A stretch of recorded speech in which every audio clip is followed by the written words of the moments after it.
That is not a ton, but it's a very handsome man. His name is Scott Seidenberg, and we're going to talk about a lot of things. I just want to say Aton's not out. He hasn't gone anywhere. He is overwhelmingly busy, and he's had a lot of opportunities. A lot of it has to do with his social activism, and let's just say after a debate like that last night, he's very busy. Doing a political content podcast, I think he has to have an emergency episode or something. He can't do it. I will say we do have a bunch of athletes in the fold. Rob Carpenter, former NFL wide receiver, is in the fold. Also, Lawrence Moten, Poetry in Moten. How about that? So we have that as well. But I also am going to be using broadcasters and writers, and Scott's going to be in our panel here. He has his own channel, Scott's on Air, and he does a great job of putting a banner right behind his goddamn head so you don't forget what channel it is. So go follow him now, please. Jesus. Self-promoting nonsense. And we have breaking news. You ready for breaking news? Just as we start. Breaking news, if I hit refresh. I saw it on my phone. The National Football League has announced that Sunday's game between the Tennessee Titans and the Pittsburgh Steelers is not going to happen on Sunday, and it could be rescheduled for Monday or Tuesday, and that will be announced as soon as possible. Good afternoon, Scotty. How are you, buddy? I'm good. We can start right there, Seth. I think that it's a mistake to play this game on Monday. It's a mistake to play this game on Tuesday. Both of these teams are not going to be, one of these teams is not going to be prepared for this game, and that's the Tennessee Titans.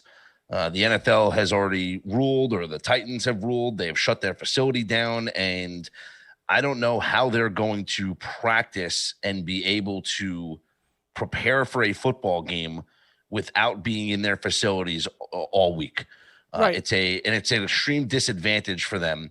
And there is an opportunity for them to reschedule this game for later. There is a solution here that the NFL could do, and that is you move this game and you adjust the bye weeks. What you would do is you would give the Steelers I totally bye now. No, I understand all that, and but you just clarify one thing. Clarify one thing. You're talking about just from the football perspective, not the COVID. This has nothing to do with COVID. Nothing to do with sure. players testing positive and the safety of the health. This has to do with the competitive disadvantage that the Tennessee Titans are going to be in playing a football game without being able to practice in their facility all week. And that's just not good. That's not a good look for the NFL. It's not a good precedent for them to set.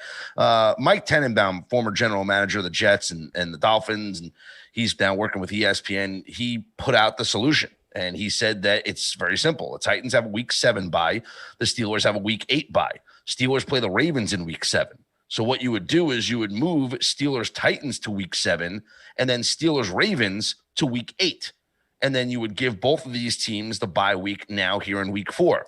If you want to look for past situations where this had happened, because of Hurricane Irma a couple of years ago, the first game of the year, if you remember, was, I guess it was, maybe it was the Bucks were involved or the Dolphins.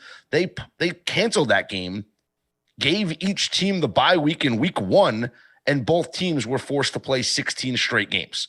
So there is precedent to adjust the bye week based on extenuating circumstances in order to make sure that there's competitive balance.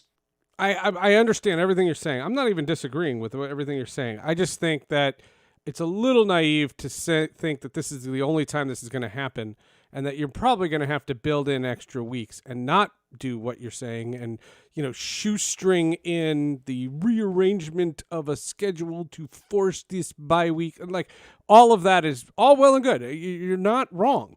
What I'm saying is, then what happens to the next one? And what happens to the one that happens on week 11 and both teams, or one team still has a bye, but the other team doesn't?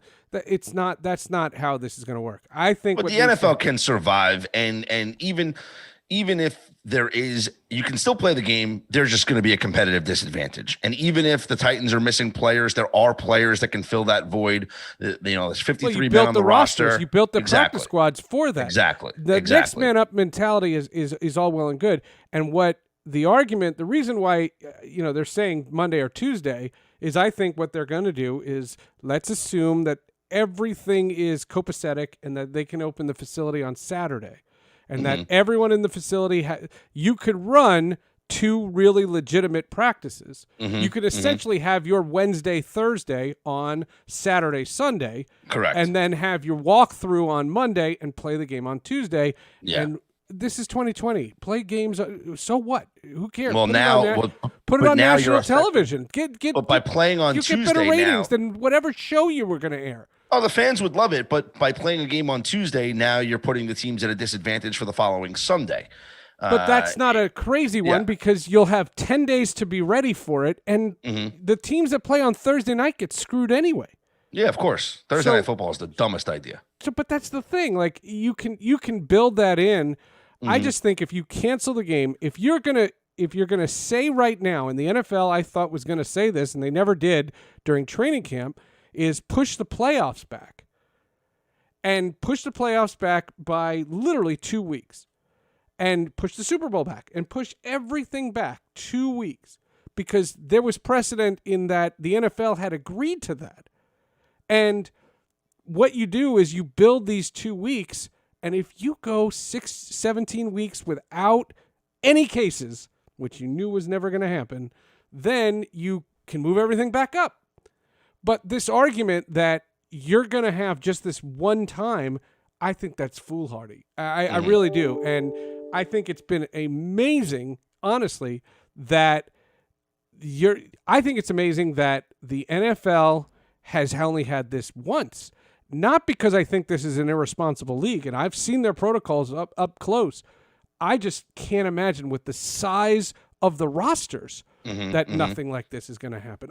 Well, the best news to come out of this, Seth, is that the Minnesota Vikings, who played the Titans on Sunday, had 0 positive tests. So far. That's the best case. That's the best news to come out of this. Right, and it's Wednesday, and they should test again, and they will, because you can have COVID in your system, and it has not matriculated enough to trigger a positive test.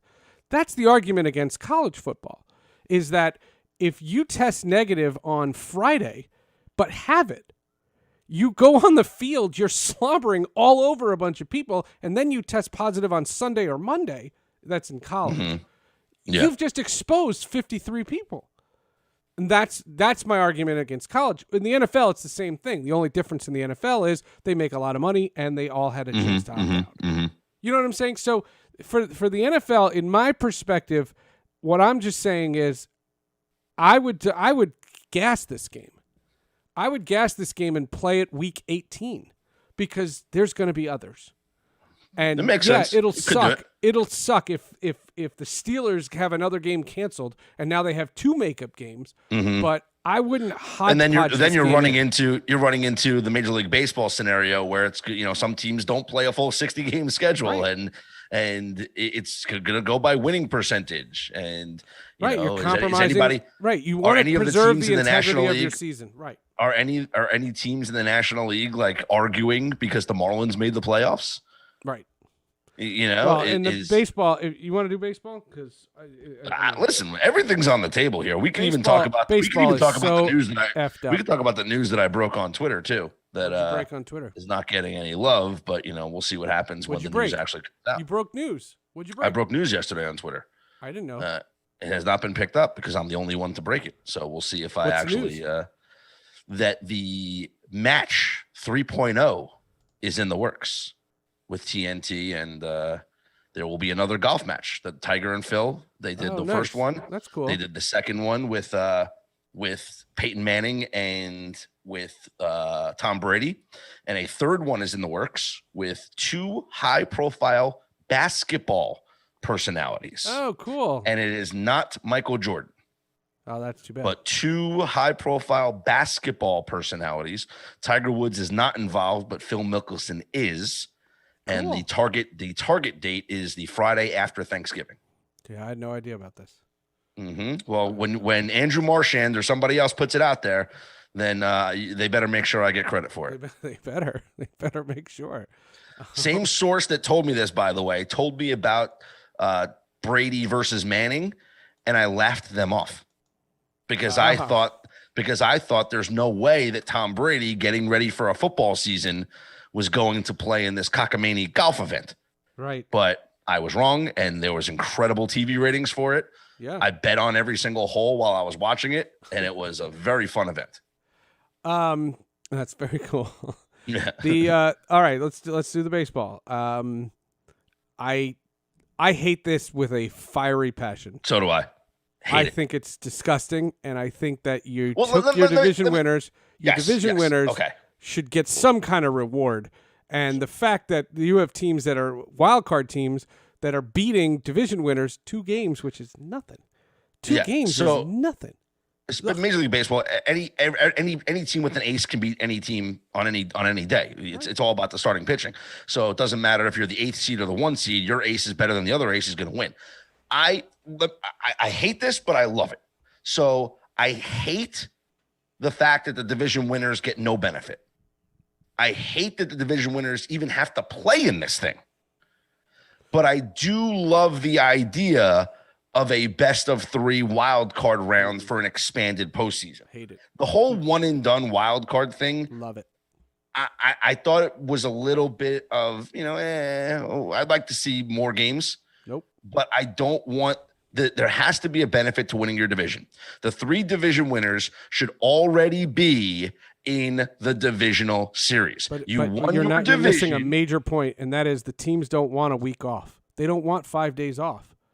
So you can't do this. And what I would suggest is 5 days is nothing. No, what baseball player has told you that? 5 baseball days. Players hate it's not even. days off. It's not even 5 days. It would be 4. Give them 4. Days. It would be 4 days can't off because you're going to have travel. You can't. You listen. Can't. You wouldn't listen. start it. Listen, if you want to end your regular season on Sunday and start on Monday, Friday, Tuesday. No, I want to start Thursday. I want Monday. The regular season ends on Sunday. The regular season. You have to build it for rain. No, you have to have an extra day. Regular season ends on Sunday. Wild card games go Monday, Tuesday, Wednesday. No. I like the 1 game playoff, Friday. And I say this to anybody who bitches. Anytime people complain about the 1 game playoff, win more. You don't have to ever deal with it. And if your team wins more, Monday, Tuesday, Wednesday. It beats the alternative. It beats going home. And it's not as good as the division. It's perfect. It's perfect. And the argument that has come from this nonsense, just call it what it is. The networks combined between Turner and ESPN offered $50 million to the very poor owners. And the owners, by the way, are a bunch of liars, because if the owners are going to claim poverty, they lost money this year. They did. But they have slush funds that could pay for all of 2020 in 19, 18, 17, 16, 15, how far you want to go back. And so the one thing, when you hear about a poverty-stricken owner, it's obnoxious. And what they did was they compromised their very own competition. Now, you want to tell me you had double headers and everybody couldn't play 60 games because of COVID? Yeah, I don't blame anybody for that. That's not something they could have controlled. But the worst part about it, just to show you how tone deaf baseball is, and I haven't talked to you. Number one, they decided that once you get into the division series, you're going into bubbles. They're isolating. Yeah. Right? I don't like it. Well, but did you see what they selected? Yeah, San Diego and LA for the American LA, League. Because there's not wildfires out in LA and bad air quality. Yeah. But LA, let's do it in LA. That makes sense, because you could do it in Anchorage and it doesn't make a sense, because it doesn't make a difference because you don't have fans coming. And then, just to show you how tone deaf they are, they're talking about allowing fans to come to the LCS and World Series, which would take place in Texas. But the problem is the teams that play there, that will be playing in these, aren't from Texas. So the people who want to see that would be getting on airplanes. Yep. Did I miss a meeting? Is COVID over? It's so tone deaf. You're doing isolation so that you could be safe, but you're telling fans to go on airplanes. It's the most tone deaf sport. I've seen, and the LA thing really ticked me off. And then the last one is they took the days off between games 2 and 3 and 5 and 6 because in the World Series you're not traveling, so there's no off days. Well, that changes the way pitching rotations are. That changes the way general managers built their rotations for those off days. And now a starting pitcher can't pitch 1 in 5 unless he's on short rest. And this argument that was made, and I'll tell you exactly why it was made, because when I said this to my guy at MLB and he didn't say anything, I knew it was true. And that is, Fox told them to get done. They said, once November hits, we have our primetime programming coming back. We have our football packages that we have and our NFL stuff we have. We don't want you anymore. Be done. And because they got the money, not from Fox, but from ESPN and Turner to have this extra fakakta round, they have to smush it in. So again, you are compromising your competition for what? And if you tell me it's for money, that's it, then all I would say is I hope when you do your collective bargaining agreement, you don't talk about how broke you are because you just got $50 million. Well, I don't want to see this. This is all fine and good for this 60-game, whatever season you want to call it. But for 162, you can't have half the league make the playoffs. The baseball season, what makes baseball so great is that it is a marathon, not a sprint. And over the course of 162 games, the cream rises to the top. And the postseason has to stay limited because you want only the elite of the elite making the playoffs after the grind of a 162-game regular season. If you expand the postseason like you did this year for a normal full-length baseball season, what you're telling the fans and what you're telling the players and what you're telling the managers and the general managers is that 162 is not as important as it used to be. And you're going to have teams. And I'm telling you right now, the New York Yankees are the perfect example this year. The Yankees did not care about this regular season. They knew that they would make the playoffs because they could have sleptwalked through 60 games and finished in the top 8 of the American League. Now you're seeing them as a 5 seed playing against a 4 seed and winning 12-3 in the first game against the American League Cy Young that they didn't see all season. Of course not. But you know what? Hey, listen, I told everybody. Because it was much more important to play East versus East in interleague.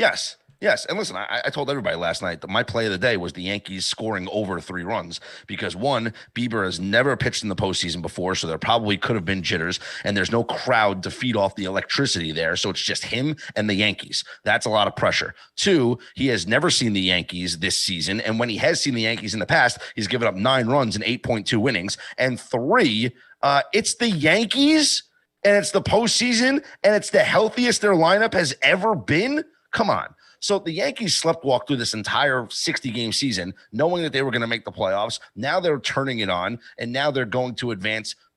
They're most likely going to win tonight with Masahiro Tanaka, move on to the bubble in San Diego, and see what happens in the next round. Yeah, of course. Minus 125 Yankees. It's going to be. Come on. Listen. Masahiro Tanaka against Carlos Carrasco. The Yankees, I believe, are what is it? I'll give you the stat right now. In 3. Oh, really? Let's see. The Yankees are 14-2 in Masahiro Tanaka's last 16 starts with expanded rest. And the Indians are 0-7 in their last 7 playoff games. So now, what I was saying was you cannot have an expanded postseason with a 162-game regular season because you're watering down the regular season, and that's not good for anybody. Regular season has to mean something. Otherwise, if you're going to expand the playoffs, then shorten the regular season. Don't do 162. But the owner's never going to do that, so don't expand the playoffs. No, you don't expand the Don't expand the playoffs ever. Don't expand the playoffs. Not for a full baseball season. For this year, of course. Fine. Teams didn't have teams 60 games. You don't really know a lot about these teams. You know, you need more games, and then these teams would separate each other. They're too close right now with only 60 games or less for some teams. My favorite thing, and a shout out to our guys, our mutual friends, the Miller and Moulton Show, which is one of the best radio shows going. They had a great line Tuesday morning, and I stole the line, and it like stuck with me the whole day, because yesterday's what was the game? The Astros Twins was on ABC television. Yes. Now, I'm a cord cutter. You're a cord cutter too, right? Like, you don't have cable. And so what channel a game is on makes no difference to me because it's on an app. Like, yeah, how exactly. did I watch it? I watched it on Hulu. I have YouTube TV. I push down on the arrow, and all the games show up right there. The games show up. You click the game, and that's it. That's how I know the game's wrong. And that's fine. The game was on ABC for the first time since 1995. 1995, that series was the Indians and not the Marlins. The Marlins was 97. What's the 95? The World Series in 95? It's the Cleveland Indians, and who won the World Series? Because the Indians didn't. Blue Jays were 93, 94, right? No, 94 was canceled. I'm saying 93, 92, 93. 93 was Blue Jays. 91 was the Twins. 96 was the Yankees. 97 was the Indians. Oh, it was probably could have been the Braves. Braves. Yeah, thank you. The Braves. Yeah. Thank you. Braves Indians. So, oh boy. They won one World Series in all those years, and I forgot it. Anyway, the Braves Indians World Series, that was the last time it was on ABC. And I remember in 95, but I remember watching the Mets Astros in 1986 because I was homesick that day. Like, I remember this. They get the soap opera people, right, whatever soap opera it is, to go on camera and say, our adventures at General Hospital will continue tomorrow. But now, stay tuned for Major League Baseball. And lo and behold, at 1:59, they did it. And I don't know who they were. I don't know what show they were. We'll get back to Salem in just a little bit. But the hunt for October is real. Stay tuned for this special presentation.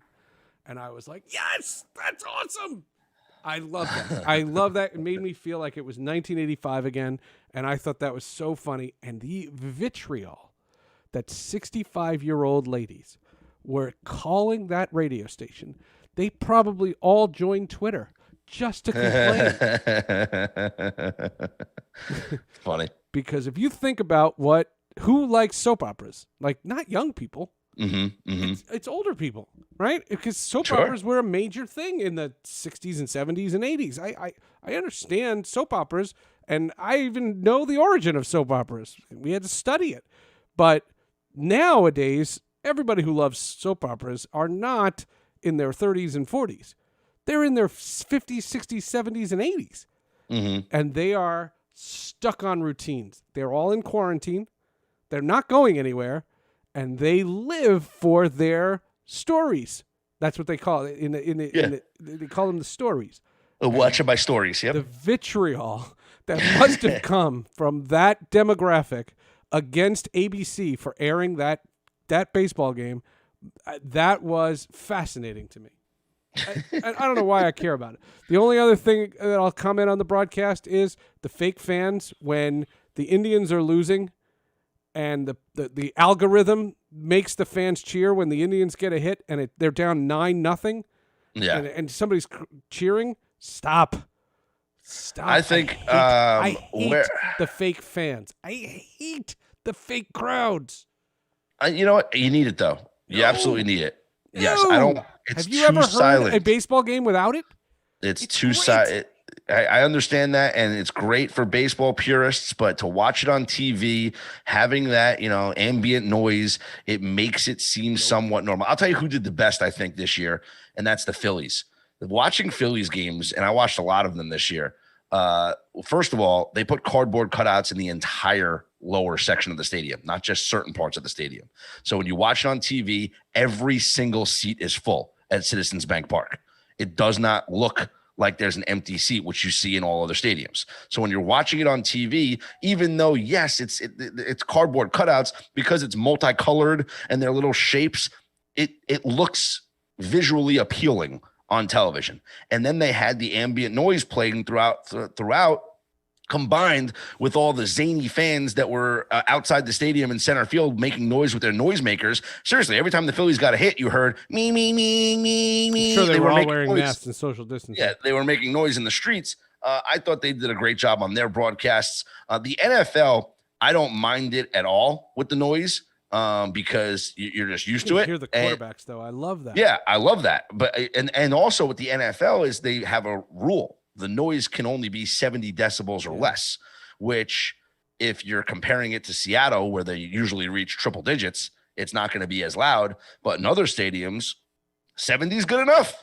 Right. And also with the NFL, I don't even think you notice it that much on television, the lack of the crowd, because when the cameras zoomed in on the action, you very rarely see the fans anyway watching an NFL game on television. So I don't miss presentation. it that much. I don't think the NFL presentation has been compromised that much. No. I wish the crowd sound was out. I think I'm on record as saying, and I've told you this, I think hockey did it the best. Basketball is doing fine. We'll get to basketball, but basketball is doing fine, but that arena just looks like AAU. So it just looks like small potatoes basketball. Like it doesn't look like the NBA finals. But football looks fine. I like it when there's 7,500 fans and no fake crowd sound. That's what in college football. College football is a very I love college football, but watching these games that are played, like especially the SEC games where they have 20% fans, it's fine. That's a huge difference. It sounds fine. Yeah. I know it's not as loud as everybody's getting sick. I know it's not as loud as 100,000 fans, but 20,000 fans still sound loud. Well, I said on the day the week 2, the Jets played the 49ers, and I had to watch this because I cover the Jets, and we were at my in-laws on the island, on Long Island, and we cruised right on 16W. And it's 12:30 on a Sunday. And I was like, this is really weird. And we got there and I made the comment, and I do believe, I definitely do believe that if we were in a position to, how do I phrase this? In a state where the numbers are in the right direction, you could have 10,000 people in MetLife Stadium. 100%. Listen, if you're allowing indoor dining at 25% capacity, you're telling me you can't have 10,000 capacity people in a 70,000. MetLife Stadium's 80,000. MetLife Stadium seats 80,000, 82,000 fans. Everybody can have their own row. You could easily put 10,000 fans in that stadium, socially distanced, and it would make all the difference in the world. I mean, not that any fans would show up to watch those two putrid teams in the Jets and Giants this year, but still, it would make a difference. No, but not the point. But I can't win because I tweeted Monday. I tweeted that I thought the NHL had a great ceremony. And I got some political people like, why aren't they wearing masks? I'm like, they're in a bubble, you moron. Yeah. And then I wrote on Speaking of that though, like I have this beef with the NBA bubble. Everybody in the NBA bubble has been tested and cleared, yet the TV reporters have to stand 10 feet away and wear masks. But who are you getting it from if you're both negative and you've been inside this bubble for 3 months? Signed the bubble. I completely agree. Well, I don't understand why news reporters wear masks when they're outside. There's nobody around them. There's nobody around them. And I believe in masks. I support masks. But when I'm walking outside, like if you call me and I pull in a parking lot and there's not anybody for miles, I don't put my mask on. I don't. And when I'm walking, like we go on these hikes and I don't wear a mask when I go on walks. Half the time. Oh, and when I walk around my block, I never wear it. And if someone's coming, I go to the other side of the street. 100%. I do that all the time. I go on walks in this little walking path by where I live, and I don't wear a mask. And if somebody's walking near me, there's a mutual respect from people where we just separate and go on different sides of the street, and then you can come back to your path. And I've never worn a mask on the walk, and I've also never been close to anybody on the walk. No. So it's not like I had one incident in March where a woman who had no regard for COVID let her dog get tangled up with my dog. And she came in close to go get her dog. And I was like, get the hell away. Like, I'm getting COVID because of you? No way. Like, get out of here. And that's when I broke my headphones. That's why I have these blue headphones. Because I broke my headphones, and they said they'd swap them out, but they only have the blue ones. And I'm like, these are my new ones. These are the best things I ever purchased. Yeah? That's cool. These are very Twitch friendly. They swivel so I can, they turn this way. Nice. And this way. Nice. They're perfect. I'll block out ambient noise. So I had a meeting with Twitch yesterday, and we're going to be part of this thing on Mondays where they're going to do this thing on our front page or some. Yeah, Twitch Sports. Twitch Sports. And Mondays is general sports talk. So we have a slot. We have I want to say it's either 12:30. No, I think it's 1:30 to 2. No, it's 12:30 to 2. It's 90 minutes, whatever it is. And they go, stay away from politics. Now, I don't know how often Atan can do it, but that's impossible. Yeah. But I can tie everything in sports into politics. Because I said, what if the conversation is the Big Ten has an outbreak and the Big Ten shouldn't have played? How's that not political? And then I said, and I don't think, for example, the NFL, what we just said about the NFL, there is a whole faction of people who will see this and go, no, play on, next man up. Like you have to play. And that's crazy too. Remember, I clarified what you were saying because I was making sure that what you were saying was football, not COVID. Yep. Mm-hmm. Because you and I are pretty much on the same plane as far as COVID. We haven't seen each other. We don't have a reason to. Like, there's nothing. What are we gonna do? We're gonna go sit outside somewhere? Is that necessary? I don't know. We've had backyard play dates and we've had friends over. I don't know. It doesn't. I don't know. I don't see the value, and I'm glad the restaurants are opening, but I'm not interested. I don't go to I order from restaurants, but I don't have an interest in sitting outside with a mask and having to watch to make sure everybody around me is being safe. Like, that doesn't sound like enjoyable to me. I don't know. To each his own. Why, you've been doing it? You work in a restaurant. I'm out and about. Yeah. I'm the opposite of quarantine. I've been out the whole time, and I've been tested, multiple times, but I've been working at a restaurant. I've been going to restaurants. Indoor dining? You've been doing indoor dining? Indoor at my own place, I'm indoors all the time at my place. And are people eating indoor at the pizza place? That's a small place. No, we're mostly taking anyway, but people come in to, pick up, and, people have been sitting outside. And they wear masks. Right. And they wear masks. Yeah. Mm-hmm. There's a way to function. It's not like I'm not doing it because of a fear of anything. I don't see. We've seen downtown Millburn, and it's ugly. It's a hot mess, and it doesn't sound appealing to me. I don't know. I guess it's kind of weird. Can I bring up a topic before we head out of here? Yeah, sure. The Rangers have bought out Henrik Lundqvist's contract, so he is done. Is he retiring? I do not want to see him play. I don't know. We don't know. No one's heard anything. Right. He hasn't said anything. But I do not want to see him play for another team. I thought seeing Martin Brodeur play for the Blues was terrible. I do not want to see Henrik Lundqvist play for another team. I want to see him on the MSG network doing pre and post. And, because he's got a guaranteed contract for life just being on TV. The guy's too good looking to not be on TV. I bet you right now Steve Valiquette knows his job is over. And all due respect to Steve Valiquette, him and Ron Duguay better be sitting there going, Ron Duguay is probably, trying to get another hairstyle because he's not going to have the best hair on MSG anymore with Henrik Lundqvist on TV. But I don't want to see him play for another team. I just want to see him on TV talking about the Rangers, giving his reaction to the first overall pick and whoever they draft, and pairing them up with Capo Caco and the Rangers rebuild and And that's what I want to see. I don't want to see Hank play for another team.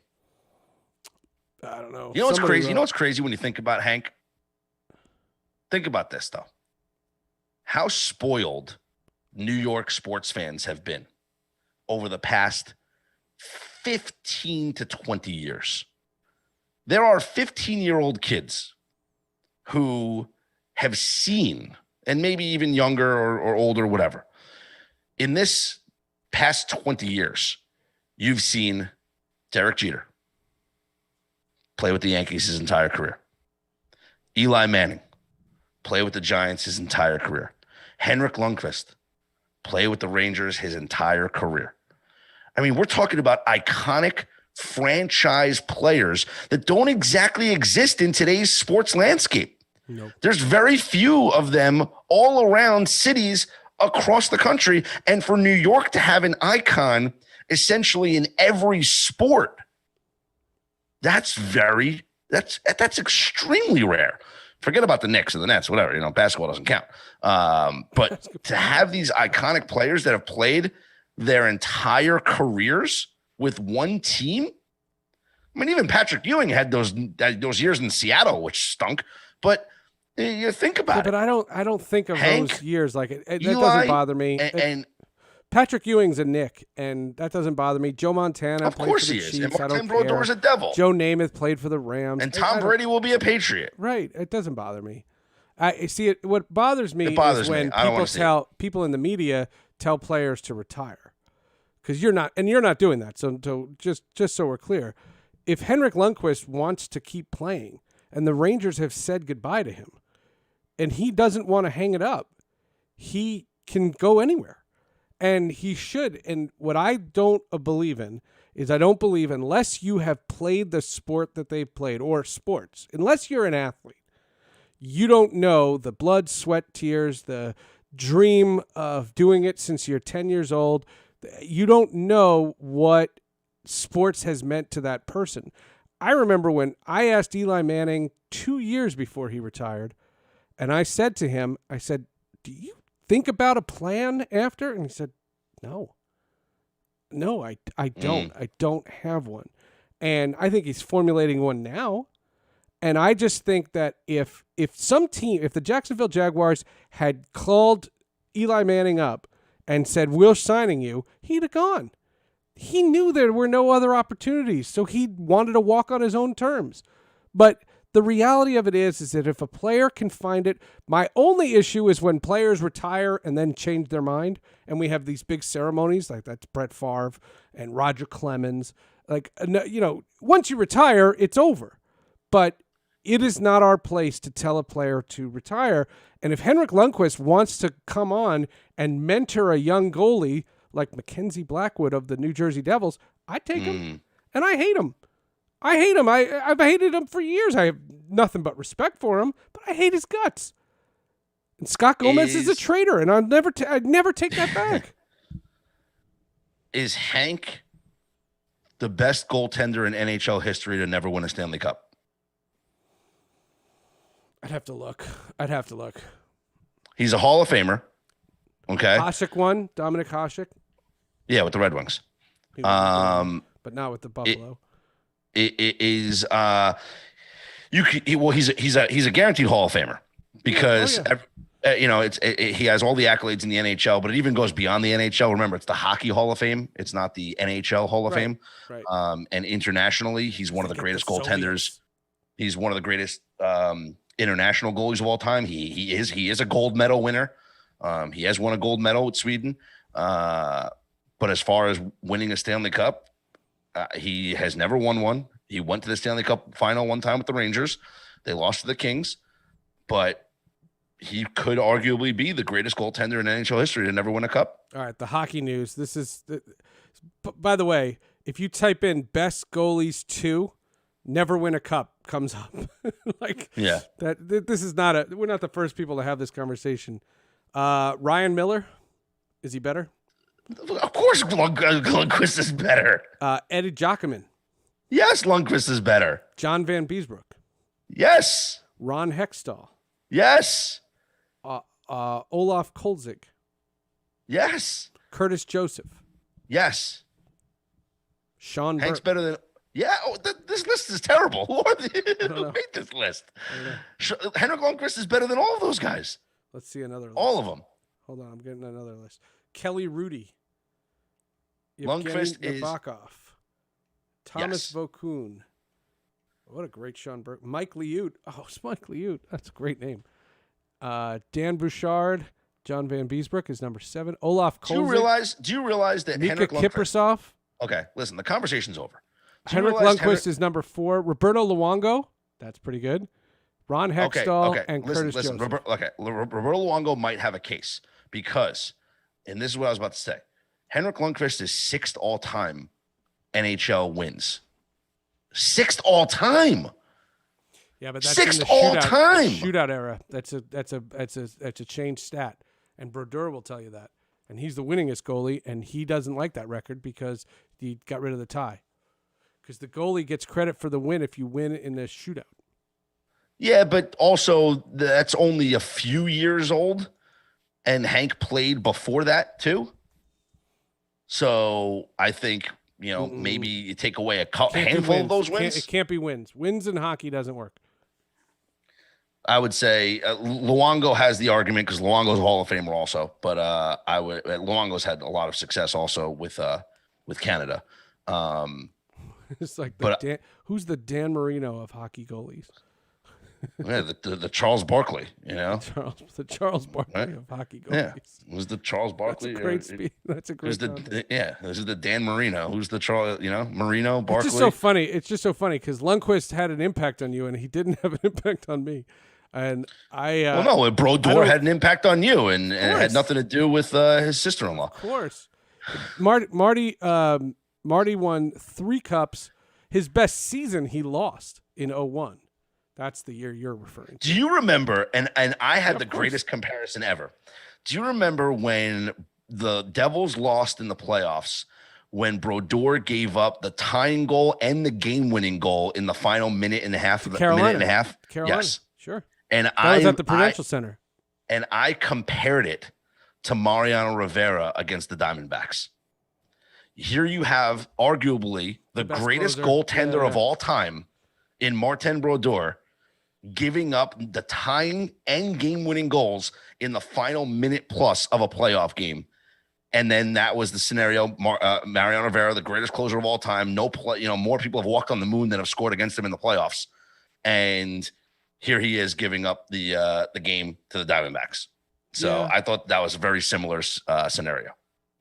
Yeah, I mean, it's similar. Rivera has more than one of those. He has Cleveland in 97. He has 03 with 04 rather with Boston. Mm-hmm. He has there's others, you know what I mean? There's others. It's not apples to apples, but I remember that. That was the first time people saw that he might be slowing down. Yeah.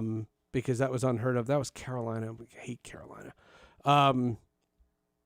Yeah, I thought everything that's Brodeur cemented, 2012 cements everything. Because he was at the twilight of his career, and he goes to the finals, and nobody thought that was going to happen. And it was the first time Prudential Center ever had a crowd. You know what I mean? Like it was the first time they ever had anything, and it was just, super important. I mean, it's super incredible. I mean, to be honest with you, I don't know. To me, I love hockey, and I want hockey to be back, and I don't know when they're coming back. As a Ranger fan, let me just say congratulations to Ryan McDonough for winning the Stanley Cup, and the rest of Rangers South there in Tampa. Yeah, and Blake Carlson, who started the year with the Devils, he scored a goal in Game 6. And Shatty Deuces, Kevin Shattenkirk. He's been on Sports with Friends. Nice job. Got so mad when I put Kevin Shattenkirk, because he was with the Rangers at the time, and I put him on Sports with Friends because of the U.S. Open 2 years ago. And Slowden, I'll bring it up in 1 second.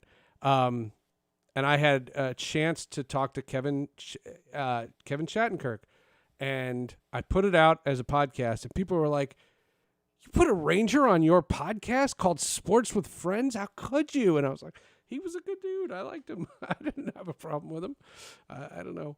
We got a question in the chat room about the NBA. We haven't really touched on the NBA. The one thing about the NBA that I wanted to bring up with you was this idea that they're going to change the schedule because they learned something in the bubble.